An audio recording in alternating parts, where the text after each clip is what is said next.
नमस्कार। सृष्टि के उद्भव की आगे की कथा में मैं एक बार फिर आपके साथ हूँ और आज मैं आपको जो प्रसंग सुना रही हूँ वो है मधु और कैटब के अंत का प्रसंग। किसके द्वारा उनका किस प्रकार अंत किया गया। पर ब्रह्म के अर्थात नारायण के कर्णमैल से उत्पन्न मधु और कैटब अत्यंत अहंकारी हुए और उन्होंने ब्रह्मा को भयभीत करना प्रारंभ कर दिया। भयभीत ब्रह्मा के हाथ से चारों वेद जल में गिर गए और इन दोनों ने चारों वेदों को उठाया और जल की अतल गहराइयों में छुपा दिया और आकर फिर से उन्हें भयभीत करने लगे ब्रह्मा को।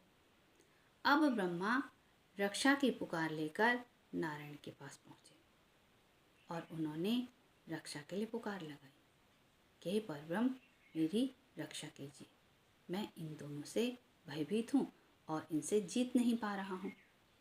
किंतु नारायण की ओर से कोई भी प्रत्युत्तर नहीं मिला। यह देखकर मधु और कैटब हंसने लगे। ब्रह्मा ने पुनः पुकारा कि हे नारायण मेरी रक्षा कीजिए, किंतु फिर भी उन्हें कोई उत्तर नहीं मिला। स्थिति ये थी कि जब तक ब्रह्मा नारायण के पास रक्षा की पुकार लेकर जाते उससे पूर्व ही नारायण योग निद्रा में लीन हो चुके थे।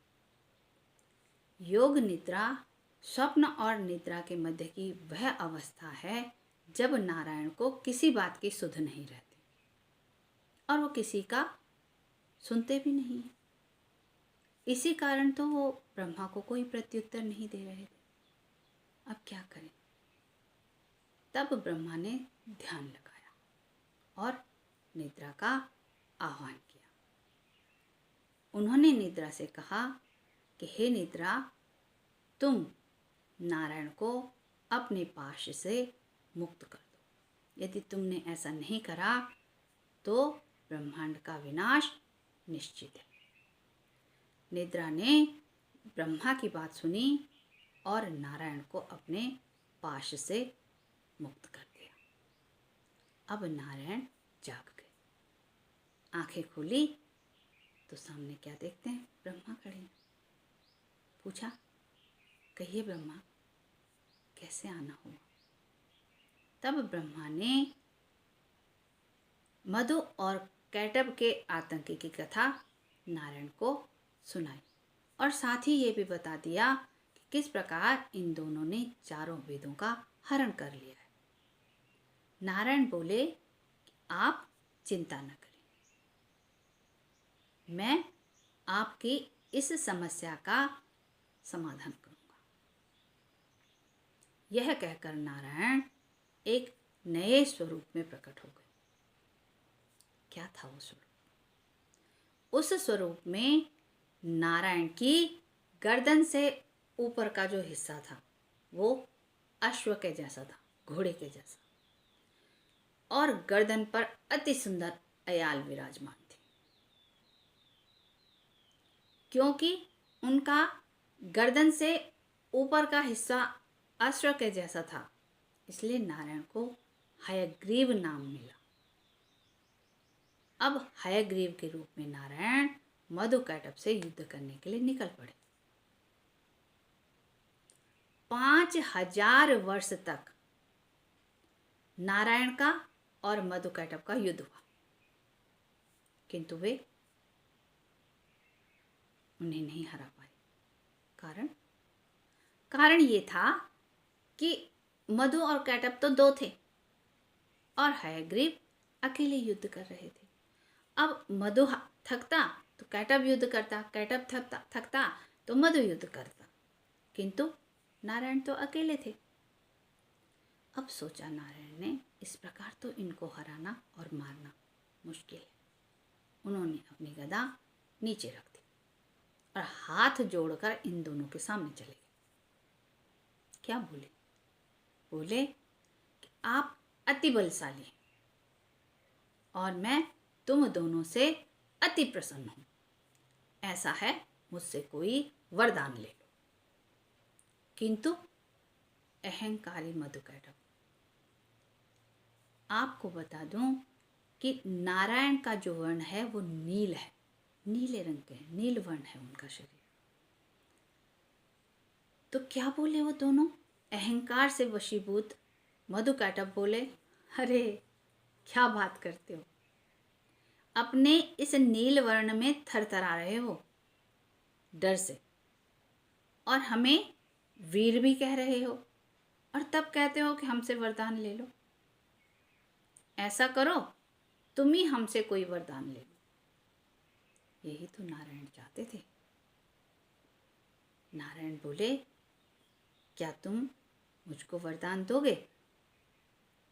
तो अहंकार में भरे हुए बोले, हाँ, हम तुमको वरदान देते। तो नारायण ने बोला, ठीक है, तुम मुझे वरदान दो कि मैं तुम्हारा वध कर सकूं। एक सन्नाटा छा गया। जब नारायण के शब्द उनके हृदय तक पहुंचे तो समझ आया कि क्या गलती कर दी। किंतु अब तो कुछ नहीं हो सकता था, वरदान तो दिया जा चुका था। अब क्या करें? चारों ओर दृष्टि घुमाई तो चारों ओर क्या था? अथाह जलराशि। दांव खेल दिया। बोले, ठीक है, तुम हमारा वध कर सकोगे, किंतु हमारी भी एक शर्त है। नारायण बोले, कौन सी शर्त है? बोले, तुम हमारा वध इस जल में नहीं कर सकते। नारायण ने बोला, ठीक है, मैं तुम्हारा वध इस जल में नहीं करूंगा। ठीक है। अब नारायण ने अपने स्वरूप का विस्तार करना शुरू किया। उन्होंने विशाल रूप धारण किया। ऐसा लगता था ब्रह्मांड में कोई नील पर्वत अवस्थित हो। इतना विशाल रूप ले लिया।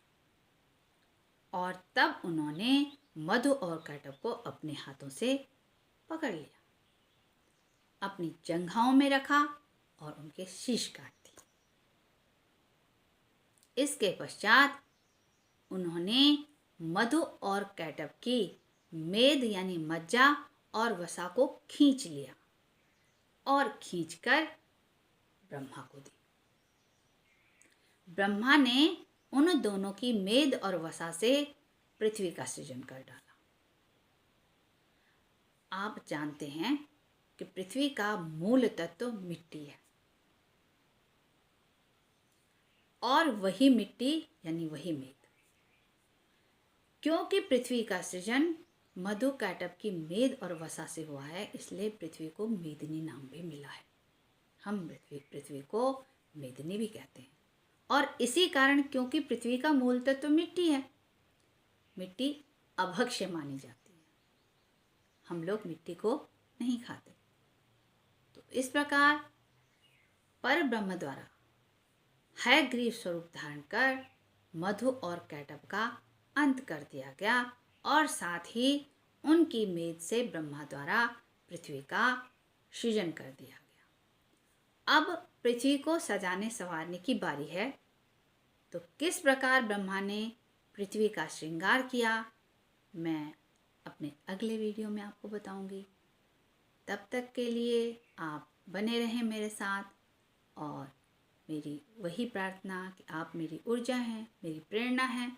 आप मेरे साथ बने रहें, और मैं फिर आपके साथ साझा करूंगी अगली कथा को।